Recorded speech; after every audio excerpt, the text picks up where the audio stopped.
Snip, snip. Hey guys, so I found a manjula at Bunnings and I was so ridiculously excited. You can't even begin to understand. I was like skipping down the aisles there. So this is the plant here, and there's some of the manjula leaves there, and there's actually a second kind of growth point over on this side. As you can see, it's in a snow queen pot, that's what it's sold as, and there's a bunch of reverted green.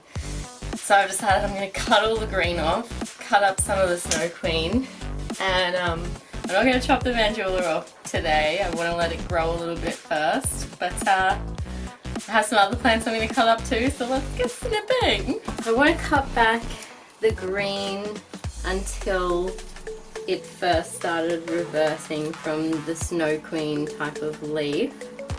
I want to try not to cut it back too far though, because that could cause issues with the plant itself.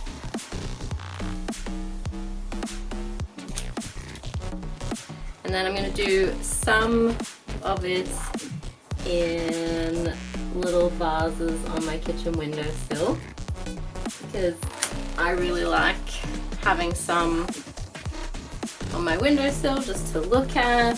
They grow a lot faster in the propagation box, but then I can't look at them as they're growing, and that kind of cuts out the fun factor to a certain degree, I guess. Oh. This guy has a bit of a root in the soil here. Ooh, no. It'll be fine. So some of them are going to go in the prop box just for speed of growth and whatnot, but then I'm going to have some on my windowsill just to look at, because they're nice to look at.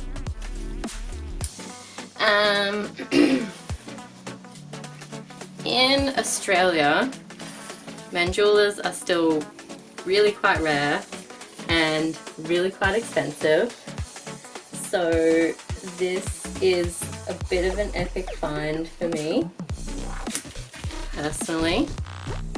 And I didn't have a snow queen either, so it's kind of cool to get a 2-for-1, I guess, in terms of a snow queen as well as possibly a manjula. Oh my gosh, she gonna be bold. She gonna be so bold.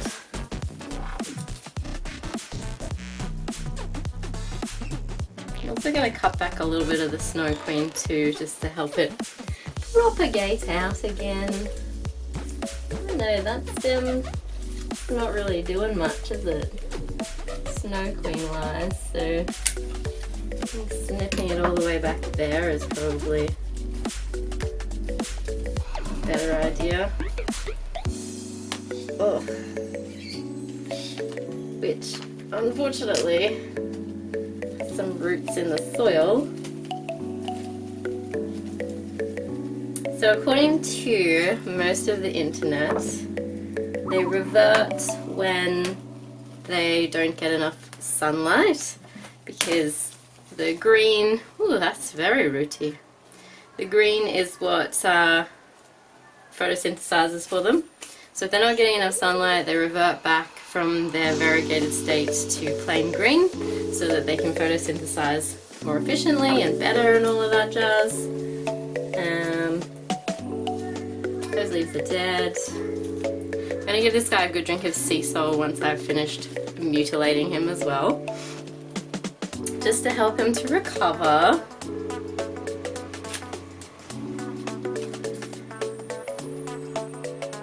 So this was a bit of a crazy find for me. I have seen people on the internet finding these kind of things in Bunnings, and I was actually saying to my husband, oh my gosh, like I've seen people finding these plants randomly I don't think I'll ever find one randomly. And I literally saw it just after those words left my mouth. I couldn't believe it. I was in absolute shock for the longest time after. Because you just don't expect that. And usually my husband doesn't come with me to Bunnings because he finds it really boring. And that's fair enough. I don't expect him to be as excited about things like that as I am. But he happened to be there and witness the craziness that was me finding a manjula.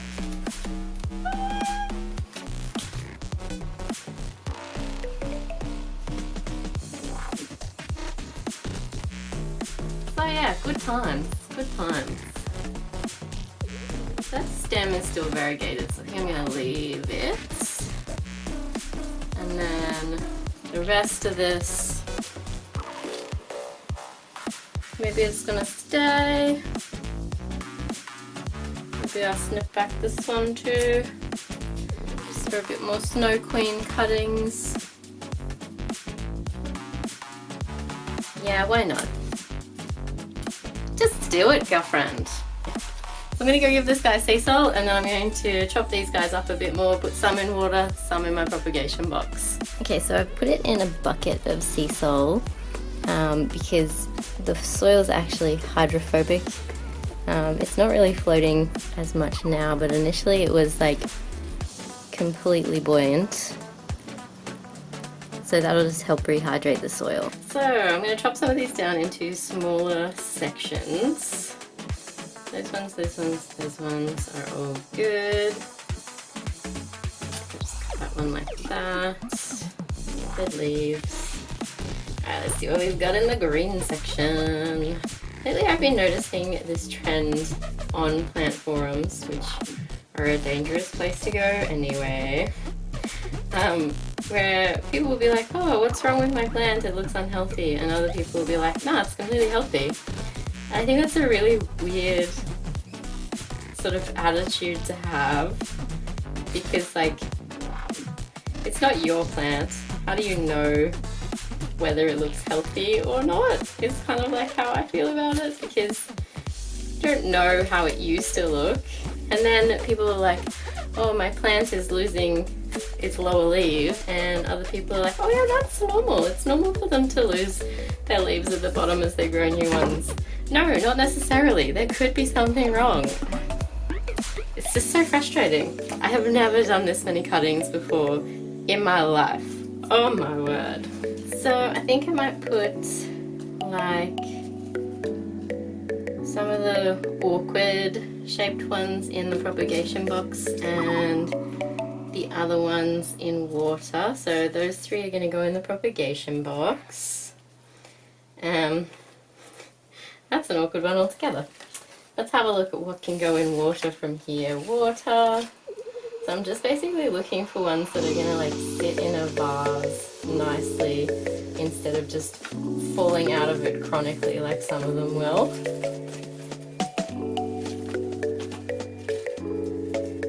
So more of like the horizontal ones are probably better for the propagation box, and then your more vertically looking ones better for the vase.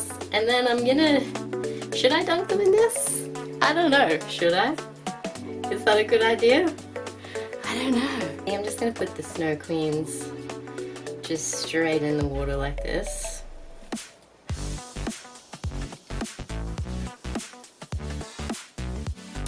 Yeah, that'll work. Yeah, that's cute. And what I'm going to do, I think, is put some rooting hormone on the green ones. That guy's going in my propagation box, just to see how they go. And all the ones that have dirt attached to them, I don't want in my propagation box because I don't want them to contaminate it with pathogens of any kind. It already has enough pathogenesis going on in it. Yeah. I know everyone has like their different way that they like to propagate, and people swear by certain ways being faster, but I always just like to have something sitting on my kitchen windowsill because I just think it's nice to have something to look at, I guess. yeah, because the propagation box definitely works faster. Like, definitely. But I don't think you can use rooting hormone with it either, so that's a game changer when it comes to speeding up propagating in water, and hopefully in soil too. I've got some rubber plants in soil at the moment that I'm pretty excited about, and they might make me change to a little bit of soil propagating yet. I don't know. I'm not a huge fan of it. Everything I've tried to soil propagate has just died.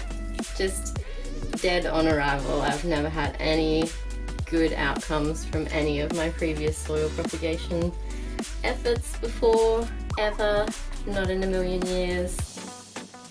So I'm not a huge fan of soil propagating. Well, this guy has to go in first.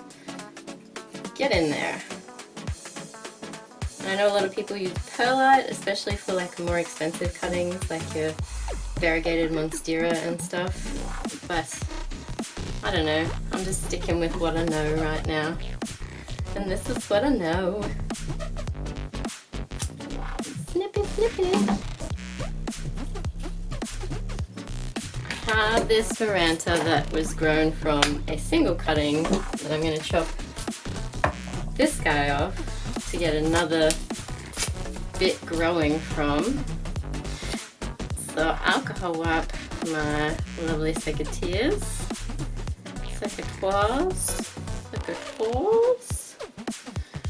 Let them dry because you don't want to alcohol burn your plant, obviously. If you haven't tried propagating anything yet, I really highly recommend trying, because honestly it's probably the most fun that you're gonna have ever in your whole life. I'm not even kidding, I'm not over exaggerating. I am being fully, honestly serious. So that little elbow there should be where it grows from. Or I could have just made a horrible mistake. So we'll wait and see how that goes. In my experience, the last time I rooted this guy, he was so fast to grow roots, it was crazy. It was almost overnight, and that was without any rooting hormone. Going in. This guy over here. This guy over here. And just jam this guy in over here. These have all been sprayed with some kind of pest spray. I used, I think I used Rose Gun on the Snow Queen, which is like has an anti-mite treatment in it as well, just in case they had any spider mites, which is always a good idea when you're bringing home any new plants. Now I have the problem child. I don't know what it is, but we have not been getting on since I got this guy. I love him, but he just does not love the care that I've given him. I had one stem succumb to root rot already. Oh my gosh, actually it looks like the growth points are growing. What? Is he gonna be okay? Should we do some beheading today, guys? I don't know. Like, this node here looks like it's starting to grow. Oh man. Look, I came to cut. I'm gonna cut. Let's go a little bit further than I probably should. Down to here. Oh! That physically hurt. Now the question is, should I try this one in water, or should I just stick it in the propagation box, because they're going really well in the propagation box. And then, ooh, I think put this bit in water, cut this leaf up as well. Oops, put that back to there. I really need to sharpen these. I think I'll stick that in water just to see how it goes. And then this in the propagation box. Thank you for coming to my TED Talk. Yeah, I'm not funny, I know that. So anyway, that's it for the biggest chop and prop I've ever done. Obviously I'm going to be overflowing with plants soon, hopefully. And hopefully this guy recovers from the serious haircut I have given him. I'm sure well, no, I'm not sure he will, because we've been arguing for about 3 months ever since I got him, and I got him a new pole to climb, and he was like, nuh-uh, what if I just try and get root rot? And I was like, well, I've watered you like twice in 3 weeks, so I don't really think like that's appropriate, because everything else gets watered more often than that, and you're in a really free draining soil mix. Like, it's mostly just bark, so what's your problem? Excuse me? And then it was like, oh, you know what, how about instead of root rot, I just drop a bunch of my lower leaves and start to look really disgusting, and now you're down to like 2 scrappy vines that don't look anything like the Instagram plants. And I was like, oh sweet, no, that'd be cool, that's like what I wanted when I saw you, and I thought, oh my gosh, I love that plant, I really want one of those plants. But I just wanted to look like, you know, it hasn't been looked after, like I don't know what I'm doing with it at all. That'd be really cool. Yeah, sweet. Anyway guys, I hope you enjoyed this video and had a bit of fun watching me seriously cut back a plant. I haven't ever cut one back that seriously, so let's hope it recovers. It's still soaking in the sea salt. I'll probably leave it there for the afternoon and then let it drain, and hopefully my manjula grows and I can propagate it sometime, because that would be super cool. Anyway, have a great New Year guys, because I'm planning to post this sometime around about Christmas, New Year's, so enjoy if you get time off, and I'll see you guys in the next one. Thanks, bye!